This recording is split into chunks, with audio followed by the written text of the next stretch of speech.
Welcome to the Wellness in Every Season podcast, where we embark on a transformative journey towards achieving total wellness, even in the midst of overwhelming moments. I'm your host, Autumn Carter, and I'm thrilled to have you here. This podcast is a sanctuary for all mothers out there, and we extend a warm invitation to anyone seeking guidance and inspiration. We believe in fostering an inclusive community where we learn and grow together, supporting each other during life's challenging transitions. Join us as we step out of survival mode and discover the path to thriving, embracing wellness in every season of motherhood. From sleepless nights to new beginnings, we'll explore practical strategies, share heartfelt stories, and uncover the transformative power of self-care and self-love. Together, we'll unlock the wisdom, strength, and resilience within ourselves, reminding one another that we're never alone on this beautiful yet demanding journey. It's time to prioritize your well-being and reclaim your joy, one season at a time. Welcome, Wellness Wanderers, to Wellness in Every Season. This is episode 32, and today I have with us Emily Zorn. She is a registered dietitian, which I am excited for because this is the career I almost chose. And she's also a health coach, which I also almost chose, so I'm just very excited. And I will let her further introduce herself and her company and what she is about. And thank you for being on here. Yeah, Autumn, thank you so much for having me. It's always fun collaborating and getting to chat on podcasts. Yeah, as Autumn said, my name is Emily Zorn. I'm a registered dietitian and health coach. And I started off my career in sports nutrition. So I worked a lot with collegiate and professional athletes, very much like in the trenches, every day at practice, at games, pre, during, post nutrition, all sorts of stuff. And then in 2020, I moved out to California and I started my business, which is Emily RD Nutrition Coaching. And that's what I've been doing ever since. So I still work with some athletes, but mostly I just work with regular people who are trying to get healthy and are sick of the world telling them that the only way to get healthy is to diet and to cut things out and to have to suffer through yet another way of eating that doesn't make you happy. So that's my goal, is to help as many people as possible learn how to eat in a way that is healthy, but also serves them and is balanced, is good for their lifestyle, gives them energy, and isn't so focused on weight loss. I'd rather have someone be feeling energetic, feeling healthy, and knowing that they have a way of eating that is balanced than always focused on weight loss, because that's what the diet culture is all about. So definitely trying to change the world, just one person and one diet at a time. But yeah, that's what I am all about. Why do you not like the diet culture? Why is this a bad thing? I know, but why for the listeners? Oh, where do I begin? Yeah, so the problem with the diet culture is it's made to fail. So it wouldn't be a multi-billion dollar industry if people would do a diet and then they would be done for life, right? Like if Whole30 worked forever, then everyone who did Whole30 would never have to search for another diet again. But that's just not how things work. Or if these weight loss supplement diet pills that people sell actually worked, then people would take them and then they'd be good for the rest of their lives. So it's just something about, diet culture is always getting people to come back. It's giving them that little glimmer of hope of, hey, you've tried a bunch of diets before, but you haven't tried this. So then you try yet another thing. And then you feel like you're the failure when you can't stick with it for longer than a few weeks or a month.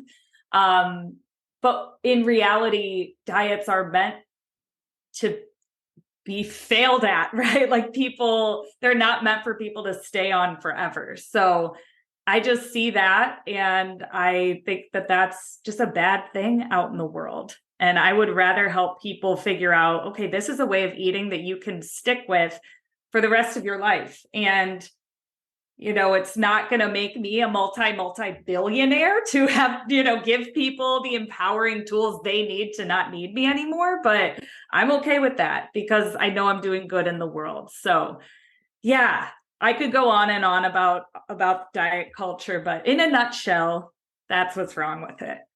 What is the difference between you being a nutritionist or a dietitian? Those words are very interchangeable for those listening, and a health coach. What sets you apart having the RD with your name?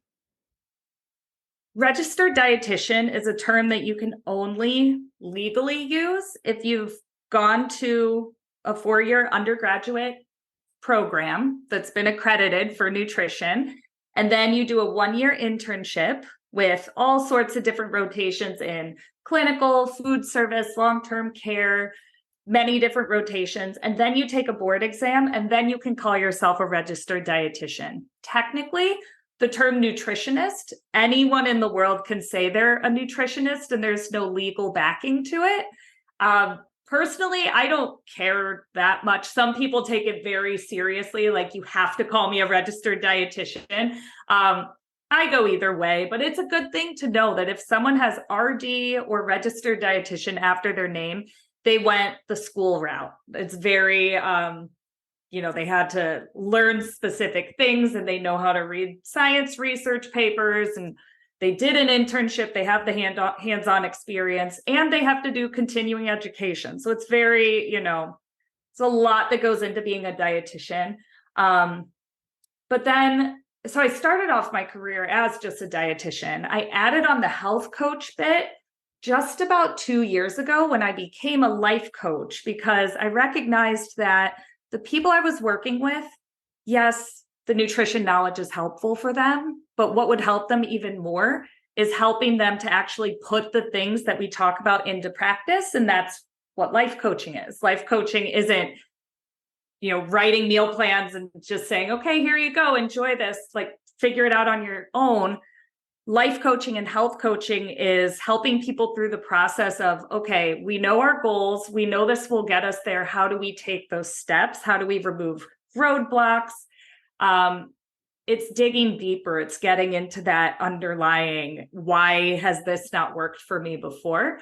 And that's what I found so important, was to pair my knowledge of nutrition and being a registered dietitian with this life coaching approach, because it just helps people do exactly what I say I've been trying to help them do, which is figure out this new way of eating that's going to support them for the rest of their life. So I really do find it's important to combine the dietitian side with the health coaching side just to fully support a person. What led you to become who you are professionally? Yeah, so it's been a journey. I, mentioned how I was in sports before. What I didn't mention was that through my internship of becoming a sports dietitian, I met another sports dietitian and then married that sports dietitian. So there were two of us, in this relationship where we were both extremely busy. He was working with football, I was working with basketball at University of Illinois at the time. And we were just so busy that at different times of the year that I hardly ever saw him. So when we moved out to California, he took a job at Stanford, which he still works at Stanford as their football dietitian. And I decided that, I like sports nutrition. I don't love sports nutrition, and I want some more freedom in my life to spend time with my husband when I can, when he's not working. So it felt like a good move there. And then professionally, I also just wanted to start working with some more people who reminded me of myself almost. Like, I like sports, I watch sports, I like working with athletes. I was never a high level athlete myself. So in that case, I've really enjoyed the past 3 years just working with regular non-athlete people, because a lot of times, they say clients will find you and they see themselves in you and you see yourself in them, and you're almost the coach for who you needed when you were back in that stage. And that's exactly how I feel. I had a lot of confusion growing up about, I like food and I'm interested in nutrition and I'm learning all of this about nutrition, but then not knowing the healthy and balanced path for me. I'm, so anti-diet, but I'd tried lots of diets, especially in high school and college. And I was big into tracking. And then, today those are the exact same things I like to help people get away from. So that's kind of been my professional journey. I still enjoy working with athletes, that it's fun. It's something that I'm good at. I've done it for many years, but it's been also fun trying this new frontier of working with other people who remind me of myself. What is your ideal client? My ideal client is someone who is curious, is excited about food, but just doesn't know their path. They've tried every type of diet and it worked while they were on it, but it just didn't serve them long term. And they're feeling like, I don't know the answer and I don't know where to turn. I love it when people come to me with that, because I can confidently say, I have a path for you. It's going to be based on you. It's going to be personalized based on what you like to eat, what you don't like to eat, who you are, what your goals are. And it's not going to feel like a diet. Like, my favorite thing to do is help people take what they're already doing and just make a few adjustments. And when people come back to me and say, well, that wasn't hard, that's my favorite, right? Because that means that we started off with a really good base. We just made a few changes that are going to make a big impact over time. And that means that they're going to be able to sustain it, unlike every other diet that they've tried. So, bit of a tangent, but yes, that's my ideal client, someone who is ready to not have that mental space being clouded by, what do I eat? Am I doing the right thing? What's right for me? Blah, blah, blah. They get all of those answers just cleared up for them. And then they can know how to eat healthy and fill that mind space with other things.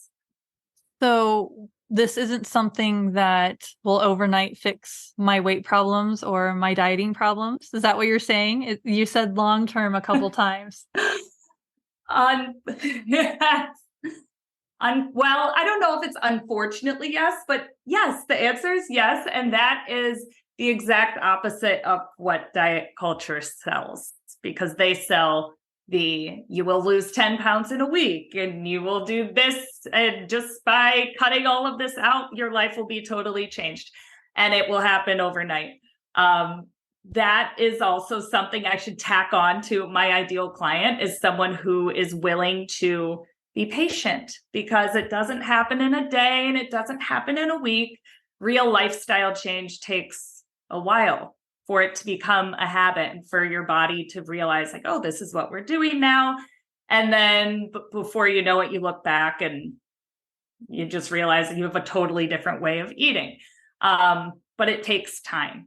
If we want this to last longer than a month, it takes time to put all these things into place. So you're saying that I forever have to live this way. It's a lifestyle change, but that it's also easy and doable long term.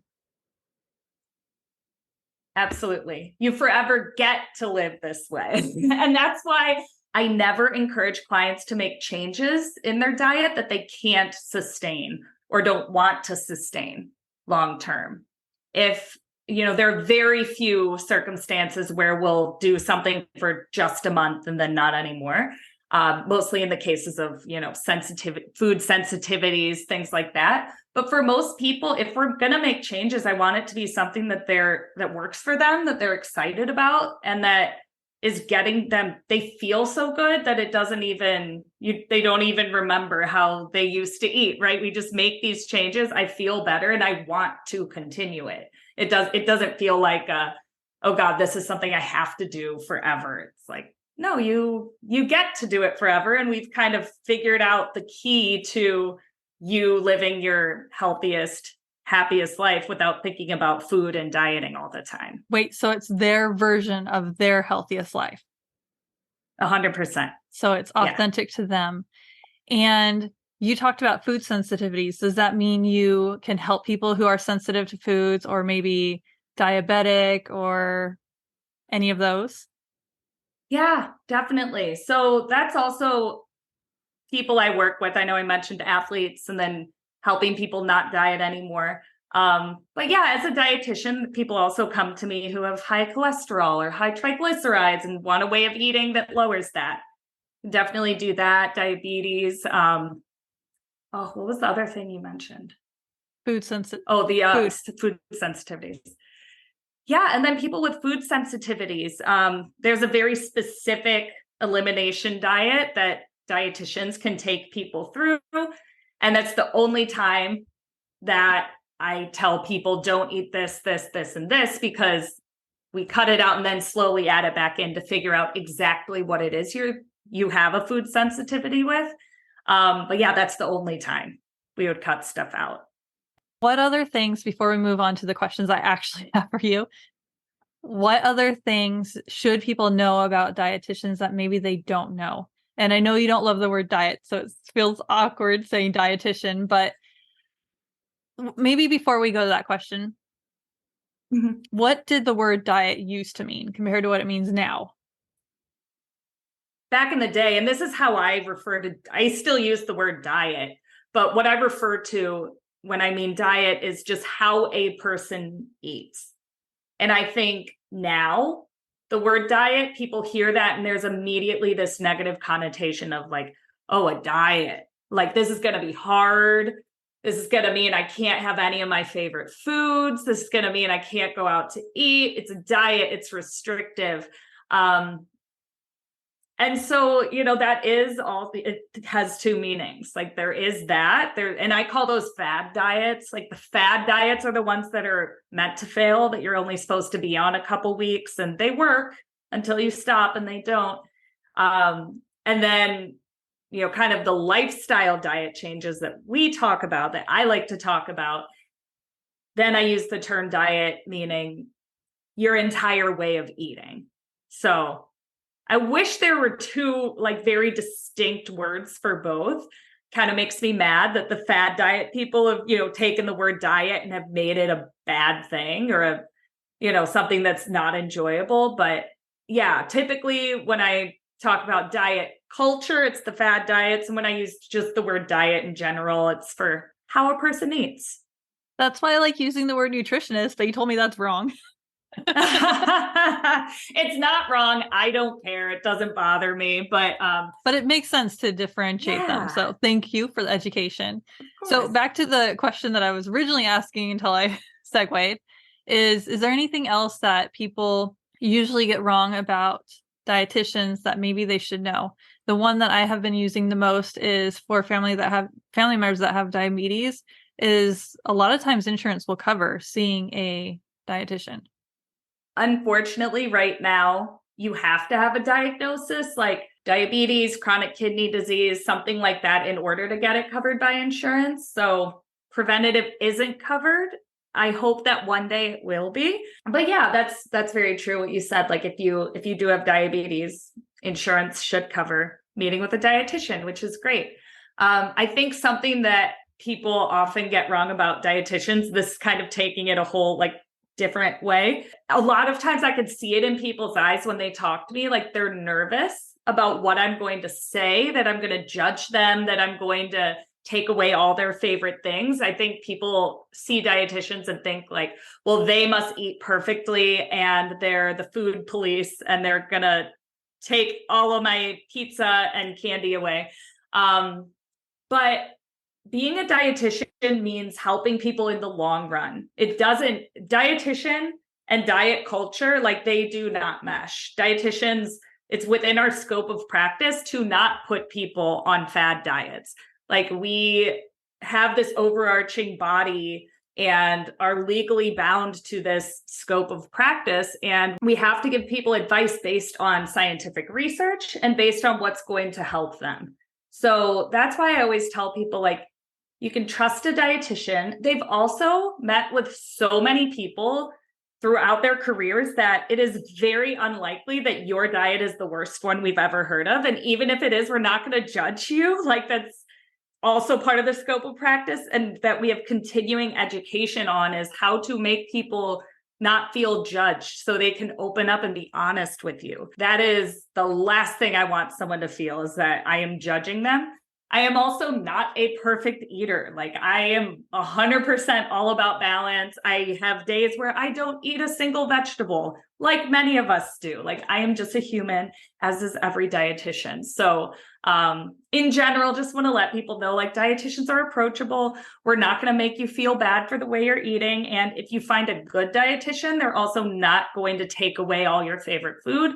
They're going to teach you how to incorporate that food into a diet that is balanced and overall healthy so that it can fit. And a lifestyle, like whatever your lifestyle already is. I like that. Yeah. What specific experiences or motivations influenced your decision to pursue this profession? I think that there are two. Growing up, I always loved food. I loved cooking and thought nutrition was interesting. And I'd cook my family these big, elaborate meals and just thought food was cool. And then I realized as I started learning more about what it means to be healthy, I realized how important the exercise bit was. So, that education and that knowledge is what kind of guided me towards the sports nutrition route.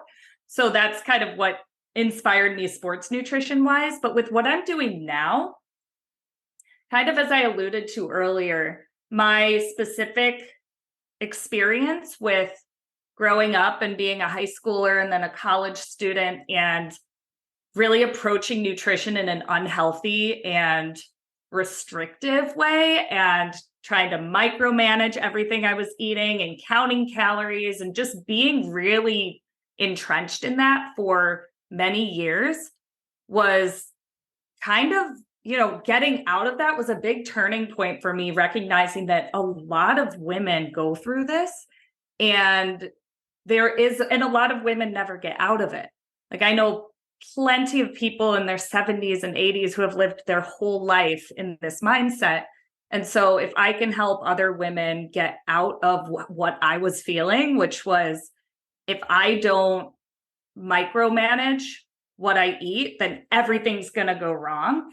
If I can help other people get out of that, then that is a good way to spend a career and my energy throughout my career. So that's also why I, made that switch, because it is something very personal and something that feels like I can put myself in my client's shoes. So I have a lot of passion around that. I can see where life coaching definitely goes into that. And I know I interviewed different dietitians when I was looking into whether this was a career for me. And what led me not to do it was the internship, going from a stay-at-home mom to bye mom. I'm never going to see for the internship. And it's really hard to get into. Yeah. Anyway, I know that there are different parts, little bits of life coaching in there. So I can see why you took the leap to, okay, now I want to get into life coaching. Because when you were talking about how some women use that as a way to micromanage an aspect of their life, it's like, I can see exactly where life coaching is so helpful for that. Like, this is an iceberg. Let's get to the bottom of the iceberg and figure out what's really motivating you. So I really like that.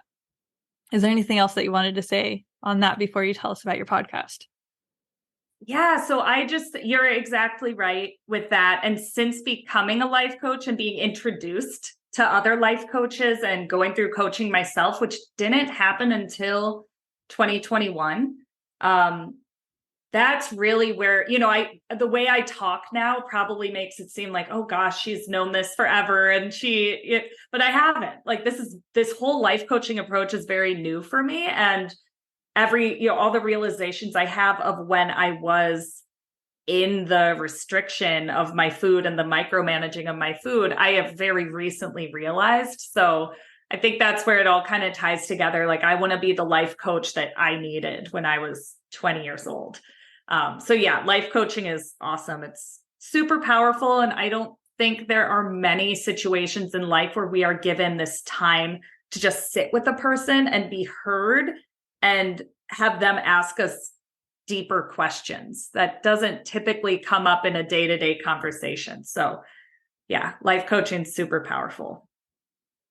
There's so many times where we're like, okay, well, this is the reason why. And then when somebody asks and they give us the space, we're like, oh, this is several layers deeper than I thought.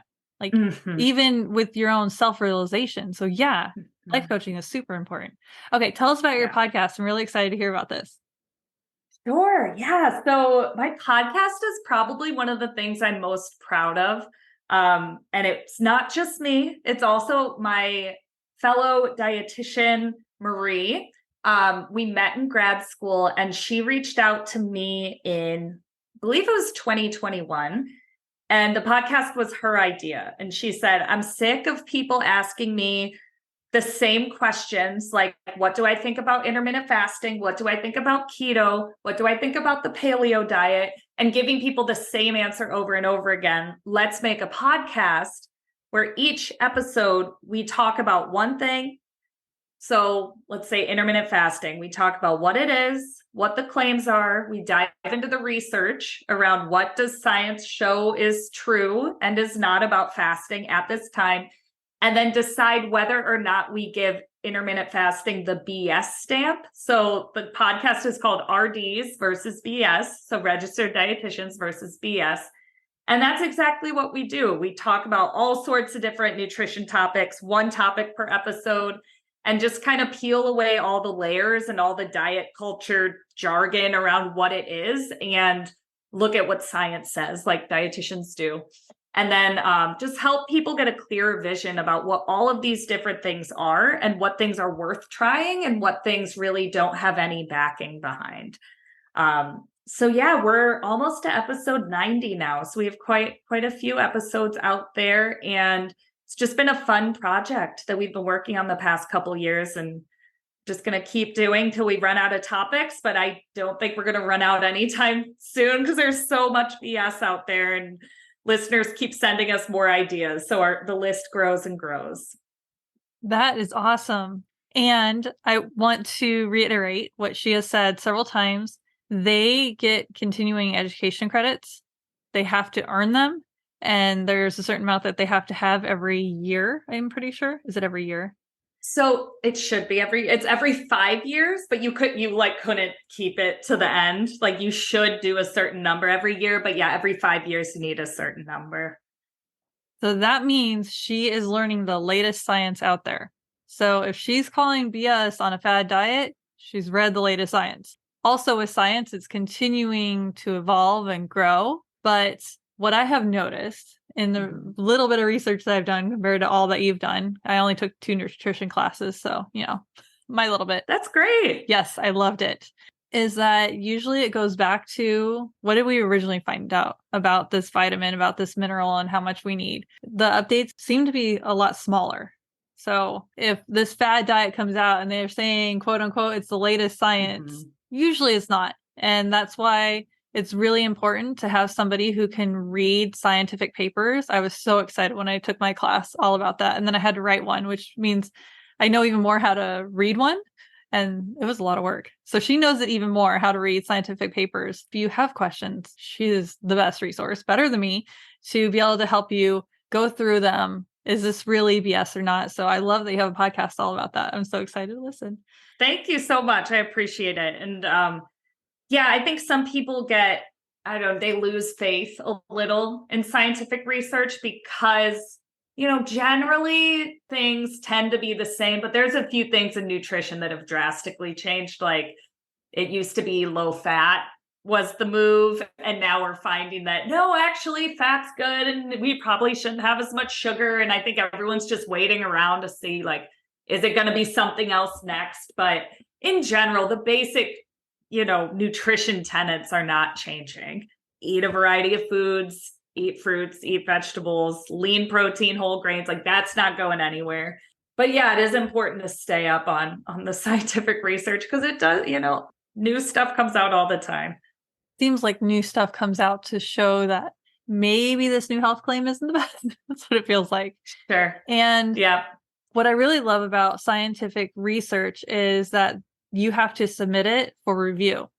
So peer reviewed is the best because other people are double checking everything. That is what is so great about the scientific community is you have each other's back. The latest research really is the latest research, and especially if it's peer reviewed. That's a little bit of a tangent. What specific aspects of motherhood or related topics are you passionate about since this is geared towards mothers? It's interesting because motherhood, pregnancy, and post-pregnancy, and just, every year from there on out, it becomes even more important that you dial in your nutrition. And it simultaneously becomes super challenging to make sure that you're getting everything you need because you have other lives to take care of as well. That's something I'm super passionate about. And this is where a really good example of the combination of nutrition and life coaching comes together.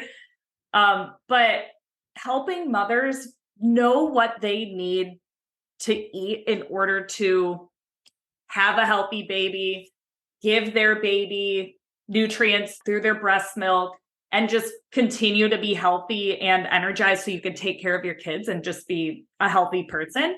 But it's one thing to know it and another thing to do it. So helping mothers actually put these things into practice when their lives have totally been flipped upside down. They now have a child that they have to feed and bathe and change a diaper, and they wake up every 3 hours, and it's just chaos in your life. But it's also so important to take care of yourself. So helping mothers do both.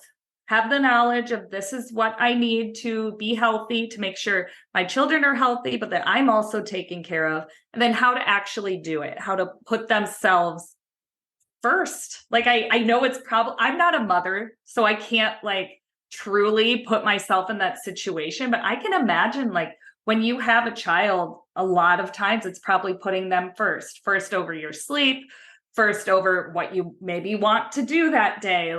Your child is first, but there are times where you need to make sure that you are filling yourself up, you're filling your own cup to best be there for your child. And I think for many mothers I've spoken to, that's not always natural, and it can be very challenging. So I like helping them find a good combo of both.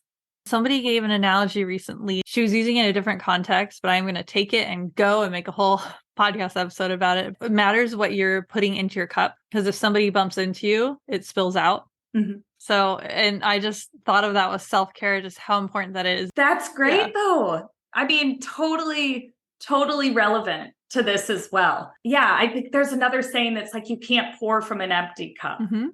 Your energy is little if you haven't eaten a proper meal in a week. It's gonna be hard to give your best self to the people around you, and especially to an infant who is relying on you 100% for everything. So it's super important to take care of ourselves. If I don't get enough sleep, I get homicidal. Sure, so I hear you. When we've had newborns, he's like, I will take care of everything else at night, and I'll just barely wake you up for nursing. Nice. And you take care of yourself and try and get back to sleep, because he knows that I have a hard time falling back to sleep after waking up. Well, I did. At this point in life, I've figured it out 4 kids later. I was going to say, yeah, with 4 kids, you've probably got a lot more figured out than most of us. You know exactly what you need to do. And it sounds like you have a very supportive partner as well. So that's wonderful. Amazing. Yep. He's the reason why we went out of town. Oh, love it. Yep. Okay. Is there anything else that you want to share about before you start telling us where we can follow you and learn more about you? And then the last part to that question is also, if people really want to sign me up, I want to work with her, where do they find you the fastest, easiest way? What I'll leave everyone with, because I know I just brought up this big issue, which is how are we healthy? And then also, how do we make time for ourselves? So yeah, just to give people something to work with that, I would just really encourage people to sit down, and if you're a planner, like I am, I'm a big calendar person, scheduling out my time. This may or may not work for you, but something to try. If you find that your cup is empty and you're filling up everyone else's cup except your own, schedule in that time to do things that maybe seem like they should be second nature, like sitting down and drinking a glass of water, or making yourself a balanced meal, taking 10 minutes out of your day and making a vegetable, protein, and carb, which doesn't have to take an hour, right? Microwaves are fine. Convenience food is fine. But I would really encourage people to, just like you manage everyone else's schedule in your life, manage your own, and add in those things, because and this again probably only works for people who are very like calendar focused like I am. But yeah, if it's on the calendar, you're thinking about it, and it's just as important as everything else on your calendar. I promise you that. That's something to try, just to leave everyone with a little something to walk away with. Yeah, so ways to follow me. I am on Instagram. My handle is Emily_RD_. I do a lot of tips and videos and stuff like that, so check that out. My website is www.emilyzorn.com. So just first name, last name. And if you're interested in learning a bit more about what it means to work with a dietitian who is also a life coach, check out emilyzorn.com, and there's more info there. You can schedule a free intro session. I give a free session to every new client, so you can check that out. And then if you're interested in the podcast, that is on Apple Podcasts, it's on Spotify. And if you don't have either of those, we also have a website where we post all of the episodes, and that's just rdsversusbs.com. Perfect. I love it. You wrapped everything up really beautifully. Thank you. Next week on our podcast, we're diving deep into the sometimes misty waters of self-care, dispelling the fog around what truly is and isn't for every mom who's ever wondered if she's doing it right. To guide you on this journey, we've crafted an insightful worksheet designed to be your compass, helping you navigate the ebb and flow of self-care as you balance the joys and challenges of motherhood. So don't miss it. Thank you for joining us on this week's refreshing wellness discussion. I am Autumn Carter, your guide through the seasons of motherhood, and I hope you found inspiration and valuable insights during our time together.